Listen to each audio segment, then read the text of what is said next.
और यहाँ के प्रधान की अगर हम लोग बात करेंगे, यहाँ के प्रधान इस शटर के अंदर बैठकर जनता की फरियाद सुनते हैं। आप ऊपर अगर देखोगे, ऊपर लिखा हुआ है अस्थाई पंचायत सचिवालय, कैंप कार्यालय, ग्राम पंचायत ढिलावल, विकास खंड बड़पुर, फरुखाबाद। और प्रधान जी जो है उनका नाम लिखा हुआ है रजनेश उर्फ मोनू। और प्रधान जी हमारे साथ भी मौजूद हैं। प्रधान जी से हम लोग बात करते हैं। प्रधान जी, यहाँ पर सचिवालय, बात कुछ हजम नहीं हुई। ऐसा है सर, हमारे यहाँ सचिवालय तो बना हुआ है, लेकिन आज से 15 वर्ष पूर्व बनाया गया था, तो वो जो है जर्जर कंडीशन में है। अब चूँकि जनता की सुख सुविधाओं को देखते हुए जो जन कल्याणकारी सरकार की योजना है उनसे उनको लाभान्वित करने के लिए अधिकारियों को बैठने की जो उचित व्यवस्था हमारे द्वारा की गई, बस वो यही है। कोई अधिकारीगण अगर यहाँ पर आते हैं तो यहाँ पर बैठते हैं? जी हाँ, जो अधिकारीगण आते हैं तो वो यहीं पे बैठते हैं। इसके अलावा कई जगह है? नहीं, पूर्व में पंचायत घर बना हुआ है, लेकिन वो जर्जर कंडीशन में है और हमने नया बनाने की डिमांड दी है, लेकिन अभी तक उस पर कोई कार्रवाई अमल में नहीं लाई गई। तो उसमें मरम्मत होनी चाहिए या फिर नया बनना चाहिए? मरम्मत के विषय में आपको मैं बताना चाहूँगा कि मेरे पास दस्तावेज उपलब्ध हैं, जो तत्कालीन जो डीपीआरओ थे विनय कुमार सिंह जी, उनके द्वारा जांच कराई गई थी पंचायत घर की। जब मैंने नए पंचायत घर की मांग की तो उन्होंने जांच कराई थी 30/1/2022 को, जिसमें 3 जेई को नियुक्त किया गया था। जेई सहायक अभियंता लघु सिंचाई विभाग फर्रुखाबाद, उनकी रिपोर्ट सबमिट है, और सहायक अभियंता ग्रामीण अभियंत्रण विभाग प्रखंड फर्रुखाबाद, अधिशासी अभियंता लोक निर्माण विभाग प्रखंड फतेहगढ़, ये लोग हैं। तो इन्होंने जो पंचायत इनकी रिपोर्ट में लिखा है कि जिला पंचायत राज अधिकारी से हुई मौखिक वार्ता के क्रम में शेष रह गए बड़पुर ब्लॉक के जीर्ण शीर्ण पंचायत भवनों के सत्यापन की आख्या निम्नवत है, जिसमें सभी ग्राम पंचायतों का मैं सिलसिलेवार आपको नाम बता दूं। अजमतपुर पंचायत घर मरम्मत योग्य है, बाबरपुर निष्प्रयोज असुरक्षित है, यहाँ नया बन गया है। अर्रा पहाड़पुर छत की दीवार चटकी हुई निष्प्रयोज असुरक्षित, यहाँ भी नया बन गया। भावपुर खुद आग लग गई थी, जिसमें दीवारें व छत चटकी निष्प्रयोज असुरक्षित है। ऐसा ही ढिलावल में लगभग लिखा है इनकी रिपोर्ट में, लगभग 15 वर्ष पुराना, स्थानीय लोगों की जानकारी के अनुसार दीवार में क्रैक आ गया, निष्प्रयोज असुरक्षित है। ये रिपोर्ट 3 जेई द्वारा दी गई, मेरे द्वारा नहीं दी गई। तो तत्कालीन जिला जो डीपीआरओ थे विनय कुमार सिंह जी, उन्होंने कहा कि आप एक खुली बैठक करिए और अपनी ज़मीन प्रस्तावित करिए। उस समय मेरी लेखपाल जो मेरी ग्राम पंचायत थे उनसे थोड़ी अनबन थी, तो उन्होंने प्रस्ताव नहीं किया। लेखपाल अब जो आए तो गांव में प्रस्ताव भी हुआ। ये एजेंडा मैंने जारी किया था, जिसमें पंचायत को राइट है। मैंने एजेंडा 4/8/25 को जारी किया था, जिसमें 27/8/24 को मैंने ग्राम गढ़िया में एक खुली बैठक का आयोजन किया था। ये उसका एजेंडा रजिस्टर, उस कार्रवाई में मेरे गांव के, और इस एजेंडा में 8 मेंबर हैं, मेरे यहाँ 15 हैं, मैं बहुमत के आंकड़े में हूँ। और पंचायत को भारत का आर्टिकल तो कॉन्स्टिट्यूशन ऑफ इंडिया है, उसका आर्टिकल 40 यानी 40 राज्य सरकार को ये निर्देशित करता है कि पंचायत को स्वशासन प्रणाली, मतलब अपने हाथ से अपनी जो कानून व्यवस्था चलाना या उनका विकास करने की ताकत देता है। ये राज्य को गाइडलाइन करता है। मैंने पंचायत के माध्यम से एजेंडा, कार्रवाई रजिस्टर और जांच के आधार पर ये सब कार्रवाई की। ये रहे बैठक जो मैंने की, ये LMC का प्रस्ताव, भूमि प्रबंधन समिति का, और ये रहे बैठक में जो लोग उपस्थित थे उनकी 10 तस्वीरें, ये देखिए। डीपीआरओ सर अपनी अड़ियल रुख पे अड़े हुए हैं। उनका स्पष्ट कहना है कि अगर पंचायत घर बनाना है तो ढिलावल में ही बनेगा। मैंने इस विषय पे सीडीओ साहब से भी बात की। सीडीओ साहब ने कहा डीपीआरओ से बात कर लीजिए। डीपीआरओ से जब मैंने बात की तो उन्होंने कहा ठीक देखते हैं। मैं उनके आवास पे भी गया, मैंने बोले देखते हैं, सीडीओ साहब से मिल लो। मैं सीडीओ साहब से मिला, सीडीओ साहब ने कहा मेरे से मत आओ, डीपीआरओ से मिल लो, जो डीपीआरओ से उचित बात हो अपनी बात कर लो। मैंने कहा ठीक है।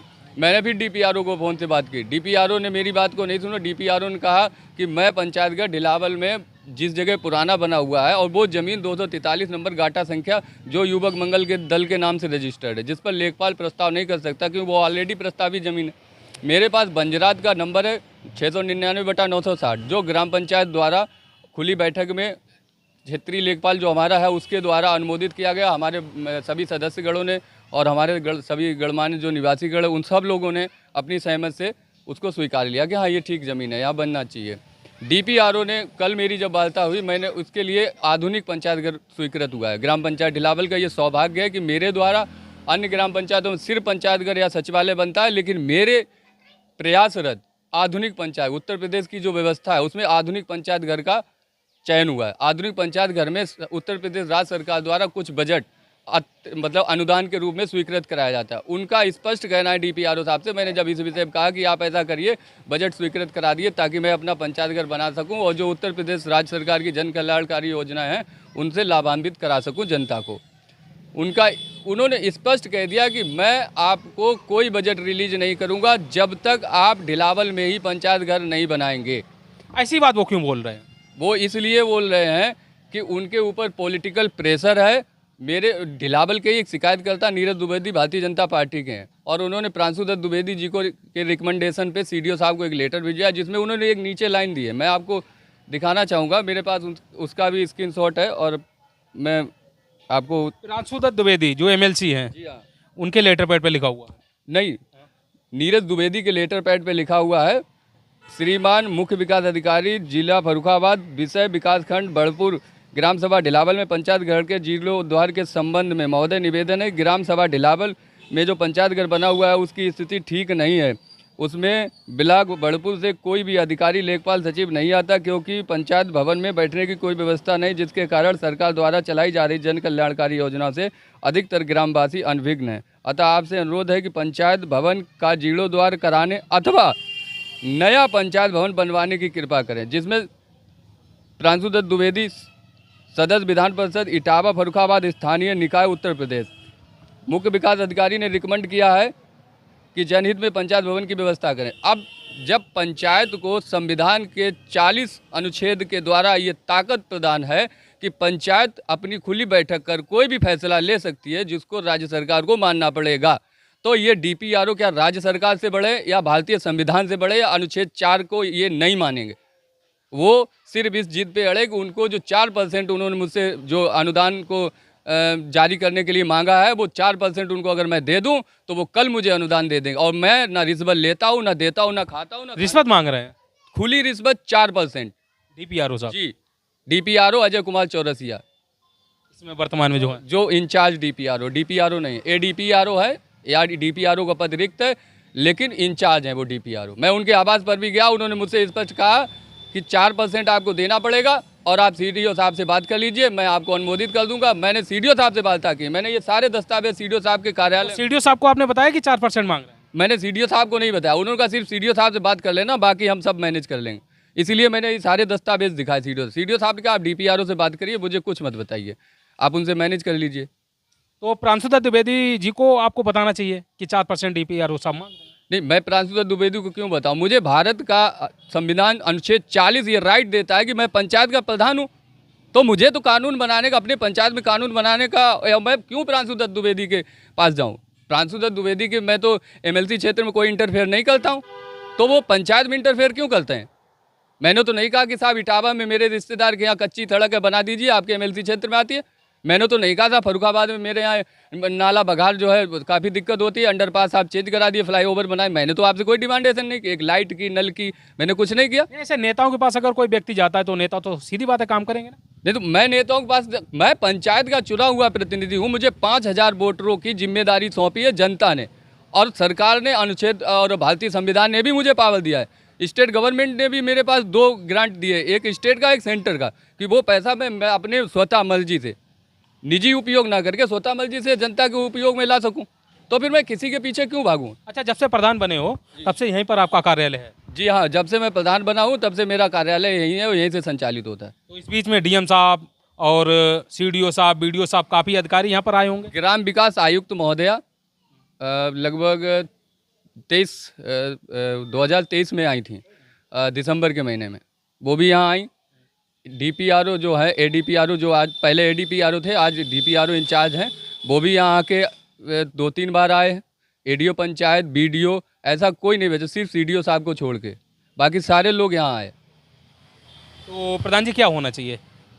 मेरी डिमांड ये है कि मैं जो वो 4% मांग रहे हैं डीपीआरओ, वो उनको नहीं दूंगा। और रही बात उनके अड़ियलपन की, तो उन्होंने मोनू प्रधान से पंगा लिया, और मैं जहां कह देता हूं मुझे मोनू प्रधान कहते हैं, मैं उनकी जिद के आगे नहीं झुकूंगा। पंचायत घर जो ग्राम पंचायत ने फैसला लिया है, जो एलएमसी ने फैसला लिया है, उसी ज़मीन पर बनेगा। वो अगर फंड नहीं रिलीज करते ना करें, मेरी ग्राम पंचायत में इतना फंड है कि हम बना सकते हैं। लेकिन योगी जी कहते हैं कि हमारी सरकार में ना कोई भ्रष्टाचार करेगा, ना किसी को करने देंगे। आप आरोप लगा रहे हैं उनके अधिकारियों पर। मैं योगी जी की सरकार को आरोप थोड़ी ना, योगी जी ने तो मेरे लिए फंडिंग की। अधिकारी तो उनके ही है ना। तो अधिकारी को तो समझाना बहुत मुश्किल बात है। वो सरकार चला रहे हैं, उनकी सरकार ठीक है, मैं उनकी सरकार पर कोई हस्तक्षेप या आरोपित नहीं करता हूँ। लेकिन मेरे कहने का मतलब ये है कि जब योगी जी ने मेरे लिए अलग से, मैं तो उनका धन्यवाद देता हूँ। मेरा सौभाग्य है कि उनके सरकार के कार्यकाल में मुझे सबको सिर्फ पंचायत घर या सचिवालय मिला, मुझे आधुनिक पंचायत घर मिला। मैं तो उनके इस बात का धन्यवाद करता हूँ। उन्होंने मेरे लिए स्पेशल फंडिंग भी की है। लेकिन ये जो दुष्ट लोग बैठे हैं, भ्रष्टाचारी बैठे हैं, ये लोग जनता का पैसा आपने कुंडली मारे उस पर बैठे, क्यों नहीं रिलीज कर रहे हैं? क्यों कह रहे हैं कि 4% दो? क्यों कह रहे हैं कि आप वहीं बनाओगे तो हम देंगे? क्या पंचायत को, ये संविधान से बड़े अनुच्छेद 40 को नहीं मानेंगे? अगर ये लिख के दे दें कि 40, भाई कहीं रूलिंग तो है नहीं। पंचायत स्वयं कानून बना सकती है, पंचायत को राइट है, अधिकार है, पंचायत कह सकती है कि हम यहाँ निर्णय लेंगे। और मैंने कोई अपने घर बैठ के निर्णय नहीं लिया, खुली एजेंडा पहले जारी किया जिसमें हमें बहुमत का आंकड़ा चाहिए होता। मैंने बहुमत का आंकड़ा हासिल किया। 15 मेंबर में 8 मेंबर मेरे फेवर में, किसी मेंबर ने एतराज़ नहीं किया, सब मौके पर उपस्थित रहे। मेरे गाँववासी 4-5 गाँव के लोग इकट्ठे रहे, बैठक में सब लोगों ने सहमत दर्ज कराई। ले क्या प्लानिंग है, आगे क्या करोगे? जब तक वो मेरा फंड रिलीज नहीं करे, मैंने उनको चैलेंज कर दिया, मेरे कार्यकाल में पंचायत घर ढिलावल में नहीं बनेगा, नहीं बनेगा और नहीं बनेगा। क्योंकि उनकी जिद है, वो ज़मीन जब गलत है उस पर प्रस्ताव नहीं हो सकता। वो युवक मंगल दल के नाम है, तो किसी एक दूसरे व्यक्ति ने गलत कर दिया, मान लीजिए इन्होंने गलत कर दिया, अब इनकी देखादूनी मैं भी गलत करूं, या मैंने गलत कर दिया तो मेरी देखादूनी ये गलत करें। भाई गलत को सही करने का तो प्रयत्न किया जा सकता है, लेकिन गलत के साथ गलत करने का प्रयत्न नहीं किया जाए। ये मेरी सोच नहीं, ये मेरी माइंडसेट नहीं, ना मेरी धारणा है। लेकिन ये बात डीपीआरओ कान खोल के सुन लें कि आपसे पूर्व भी एक डीपीआरओ थे मिश्रा जी, जिनका रिटायरमेंट यहीं से हुआ था और हमने आरआरसी सेंटर बनवाया था। तो उन्होंने मुझसे कहा कि 4% चाहिए, 14 लाख का था, 4% चाहिए। तो मैंने कहा डीपीआरओ साहब आप गलत आदमी से भिड़ रहे हैं। मैंने कहा जिस दिन मैं अपनी पे आ जाऊँ 24 घंटे में आप साइन करके आरआरसी सेंटर के प्रस्ताव पे दोगे, और 24 घंटे नहीं लगे। जब मैं अपनी पे आया 24 घंटे में मेरे पास प्रस्ताव करके दे दिया गया और आरआरसी सेंटर मेरा आज बना खड़ा है। तो मैं किसी से डर, क्योंकि मैं रिश्वतखोर नहीं हूँ, इसलिए मैं झुकता नहीं, बेबाकी से अपनी बात करता हूँ। मुझे किसी से कोई डर नहीं, मैं ईमानदारी से रहता हूँ। आपको देखिए, अब कोई प्रधान ऐसे मिलेगा, सब सूट बूट मिलेंगे। क्यों मिलेंगे? मैं साधारण जिंदगी जीता हूँ, ना रिश्वत लेता हूँ ना कुछ। और इस विषय की बात मैंने मुख्य सचिव महोदय पंचायती राज से भी फ़ोन से वार्ता की। उन्होंने कहा कि उन्होंने अपना व्हाट्सअप नंबर दिया, उन्होंने कहा अपना ये जो लेटर है वो शिकायत है वो लेटर पे लिख के दे दो और इसके बाद व्हाट्सअप करो। मैंने उनको व्हाट्सअप भी दिया, मैं आपके दिखाना चाहूँगा आपको। ये देखिए मुख्य सचिव महोदय जी का व्हाट्सअप नंबर, अभी आप चाहे लगा भी सकते हैं। इसको हमें दे देना, हम लगा देंगे वीडियो। नहीं वो तो लगा दीजिएगा, लेकिन आप देख लीजिए कहीं मैं झूठ ना बोल रहा हूँ। तो इस विषय में डीएम साहब से भी मिलना चाहिए था आपको। फिर पारुल भाई एक ही बात, सभी को पता कैसे चलेगा कि इस तरीके से मामला चल रहा है? बात ये है ना, संविधान का अनुच्छेद 40 ये कहता है। मैं ये बात मान रहा हूँ, लेकिन बात ये है कि मैंने आपकी बात मान ली, आपकी बात समझ ली, लेकिन अधिकारियों के पास बात कैसे पहुंचेगी कि इस ग्राम पंचायत में ऐसा मामला चल रहा है? इसीलिए तो आपके चैनल के माध्यम से उन जो अधिकारियों के कानों में जू नहीं रेंग रहे हैं, वो आपके चैनल के माध्यम से सतर्क हो जाएंगे और सतर्क हो जाएंगे और फंडिंग वो जारी करेंगे। उनको 4% नहीं देना और ना देंगे। ये जनता का पैसा है, ना मेरे बाप का है ना उनके बाप का है, जो हम 4% उन्हें दे दें। 4% का अगर मान लीजिए मुझे 20 लाख फंडिंग हुई, अनुदान मिला, तो 20 चौको 80 हज़ार उनके हो गए, ये 80 हज़ार कम हो जाएंगे जनता के, तो हम कहाँ से लाएंगे? सारा एस्टीमेट बनता है, एमबी बनती है, कोई एक्स्ट्रा तो चार्ज होता नहीं ना, कभी एमबी से एक्स्ट्रा चार्ज निकाला जाता है।